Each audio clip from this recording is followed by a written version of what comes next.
सेबी का एक बड़ा ऑर्डर आ चुका है जेन स्ट्रीट के अगेंस्ट में। पर ये क्या ऑर्डर है, इसका क्या मतलब हुआ, हमें कैसे ट्रैप किया था जेन स्ट्रीट ने और अब सेबी क्या करने की तरफ जाएगी और क्या इसका मतलब ये है जेन स्ट्रीट और जिसके जैसे जितने भी ऑपरेटर वो मार्केट से निकल जाएंगे।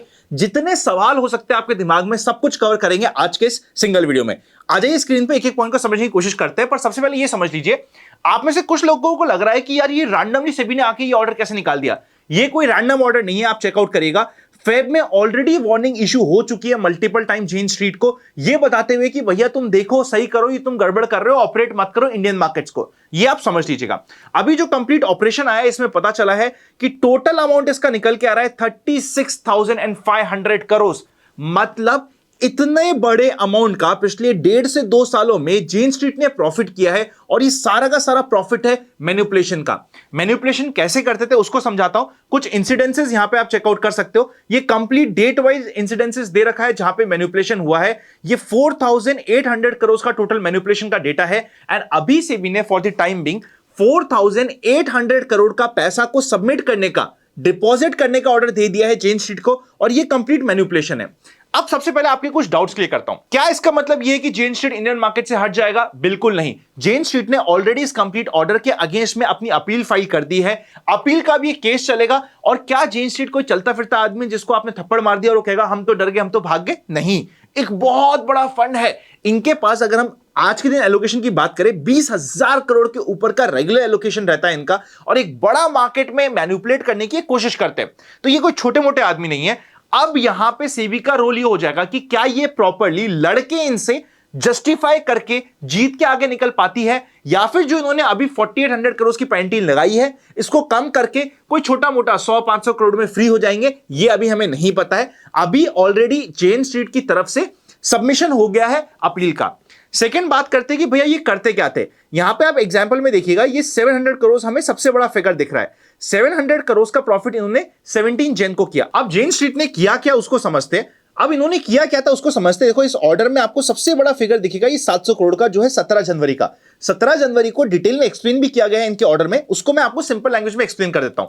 हुआ क्या, 16 जनवरी के मार्केट के क्लोज के बाद, मैं 16 जन 2024 में आ गया हूं, मार्केट के क्लोज के बाद एचडीएफसी बैंक का रिजल्ट आता है। रिजल्ट खराब आता है जिसकी वजह से bank Nifty gap down open होता है।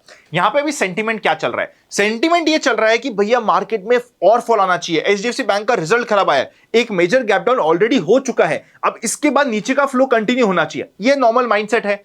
इस नॉर्मल माइंडसेट के अगेंस्ट में काम करने के लिए सबसे पहले जेन स्ट्रीट ने बहुत अच्छी क्वांटिटी में स्टॉक्स और फ्यूचर्स बाय करना स्टार्ट किया, ऐसे कॉन्स्टिट्यूएंट का जो बैंक निफ्टी के मेजर एलोकेशन होते हैं।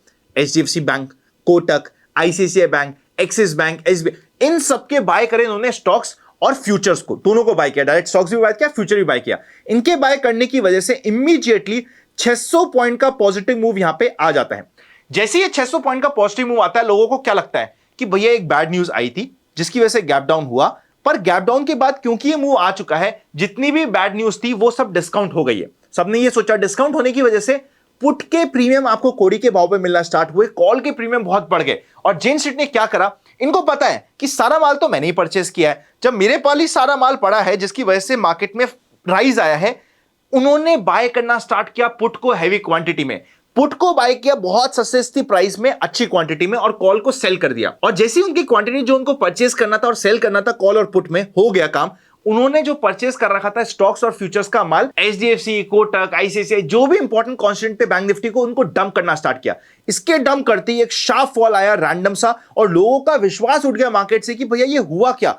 अचानक से मार्केट में जो पॉजिटिव मोमेंटम आया था ये खत्म कैसे हो गया? भैया ये खत्म हुआ जेन स्ट्रीट की वजह से। उन्होंने सबसे पहले पॉजिटिव मोमेंटम लाने के लिए बाय किया, जो बाय किया उसको डंप कर दिया। डंप जो किया उसमें देखो इन्होंने स्टॉक के प्राइसेस को परचेस किया होगा इस लेवल पे, इस लेवल पे और इस लेवल पे, और सेल किया नीचे के लेवल पे। सो स्टॉक के फ्यूचर्स और स्टॉक की कैश पोजीशन में इनको लॉस हुआ, पर at the same time 700 crore का प्रॉफिट हुआ इन्हें अपनी कॉल और पुट की पोजीशन में। क्योंकि आपको भी पता है अगर स्टॉक में मूवमेंट आता है 10 रुपए का, आपके ऑप्शंस में इवन 100 रुपए का मूवमेंटम आ जाता है अगर आपने इन दी मनी और एट दी मनी में काम कर रखा हो, तो उसकी वजह से इन्होंने बहुत मोटा प्रॉफिट कमाया। और ये एक इंसिडेंस नहीं है, ये बैक टू बैक यहां पे इंसिडेंट्स हो रखे। आप यहां पे डेट चेकआउट करिएगा। आप में से काफी लोगों के कमेंट्स मैंने पुराने वीडियो में जाके देखे। ये मई वाला इंसिडेंट्स 8 मई 2024, 15 मई, 29 में काफी सारे लोगों को इसमें लॉस हुआ है और बड़ा लॉस हुआ है। और काफी लोगों ने डाला भी था ये रैंडम मोमेंटम आया क्यों? आया इसलिए क्योंकि जेन स्ट्रीट ने यहां पे इस मूव को लाने की कोशिश करी थी। आई होप आप इस कंप्लीट एग्जांपल से समझ चुके हो कि ये कर क्या रहे थे।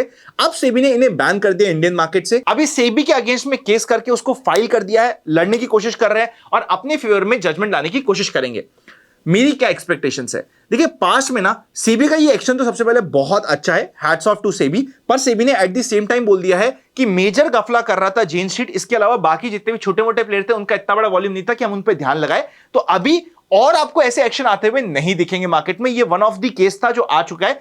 सेबी यूजुअली क्या करता है, किसी भी पर्टिकुलर जगह जो सबसे बड़ा ऑपरेटर, सबसे बड़ा स्कैम होता है उसको पकड़ लेता है। जब सबसे बड़े आदमी को पकड़ ले तो बाकी छोटे मोटे ऑलरेडी डर जाते हैं और उनकी एक्टिविटीज कम या फिर बंद हो जाती है। इन दी सेम वे यहां पे इन्होंने सबसे बड़े नाम जेन स्ट्रीट को पकड़ लिया, एक बड़ा ऑर्डर दिया 4800 करोड़ का, जो आज तक की हिस्ट्री का सबसे बड़ा ऑर्डर है। और अब वो कह रहे हैं कि पहले हम इस कंप्लीट केस को यहां पे सॉल्व करेंगे। काफी डिफिकल्ट होगा। क्या 4800 करोड़ की पेनल्टी एंड में भी लगेगी? मुझे पर्सनली अभी थोड़ा सा शक होता है, बिकॉज या डाउट होता है, क्योंकि जेन स्ट्रीट भी कोई चलता फिरता आदमी नहीं है। वो भी one of the best lawyers को हायर करके इसके अगेंस्ट में कंप्लीट केस चलेगा और थोड़ा समय लगेगा हमारे पास कंक्लूजन आने के लिए। बट मैं पर्सनली इस बार देखना चाहूंगा कि कितना स्ट्रांगली कंप्लायंस अथॉरिटीज अपना केस प्रेजेंट करेगी। उस पर हमारे इंडियन मार्केट की मैच्योरिटी का एक मेजर लेवल ऑफ डिपेंडेंस होने वाला है कि किस तरीके से हम मैच्योर हो रहे हैं और नए रिटेलर्स को जो आ रहे हैं मार्केट में उनको कितना अच्छा माहौल दे पा रहे हैं। ये एक्शन की वजह से ऑलरेडी आप लोगों को कॉन्फिडेंस आना चाहिए कि भैया कंप्लायंस अथॉरिटीज अच्छा काम कर रही है और मेहनत कर रही है। और कितना अच्छा हो सकता है वो डिपेंड करेगा कि क्या फाइनल जजमेंट आता है इस कंप्लीट केस का। आई होप इस वीडियो में आपको कंप्लीट अंडरस्टैंडिंग मिली होगी। मिली तो लाइक कर दीजिएगा, नए हो चैनल पर तो सब्सक्राइब करके बेल आइकन क्लिक करना मत भूलिएगा।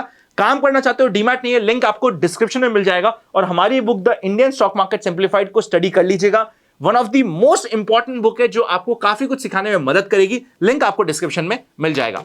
Happy learning and I will see you very soon.